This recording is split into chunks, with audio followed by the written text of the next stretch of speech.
కోదాడ పట్టణంలో లాకప్ డెత్లో మృతి చెందిన కర్ల రాజేష్ మృతదేహానికి రీపోస్ట్ మార్టం నిర్వహిస్తున్న అధికారులు సీఎం రిలీఫ్ ఫండ్ చెక్కుల విషయంలో కర్ల రాజేష్ పై కేసు నమోదు చేసి హుజూర్ నగర్ జైలుకు తరలించారు. రిమాండ్ ఖైదీగా ఉన్న కర్ల రాజేష్ అనారోగ్యంతో ఉన్నాడని తెలియడంతో జైలు నుంచి హైదరాబాద్ తరలించగా 15/11/2025 నాడు అనుమానాస్పదంగా మృతి చెందాడు. కర్ల రాజేష్ మృతిపై పలు అనుమానాలు వ్యక్తం చేస్తూ దళిత సంఘాలు పెద్ద ఎత్తున ఉద్యమాలు చేపట్టడంతో రీపోస్ట్ మార్టం జరపాలని తెలిపిన జాతీయ కమిషన్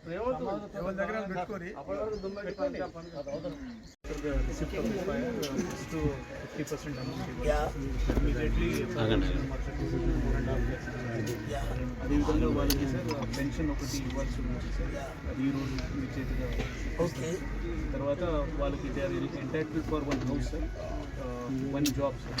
సో జాబ్ సంబంధించి కృష్ణ గారు వచ్చిన రోజు వాళ్ళిద్దరు ఫస్ట్ మదర్కి రికమెండ్ చేశారు సార్. వాళ్ళ సన్ కూడా ఉన్నారు. సో అడగడం జరిగింది వెదర్ హీఈస్ ఎలిజిబుల్ అంటే ఇంట్రెస్టెడ్ ఉన్నారా లేదని.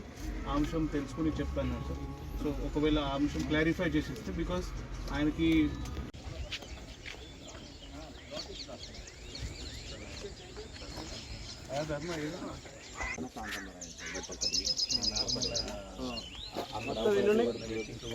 మొత్తం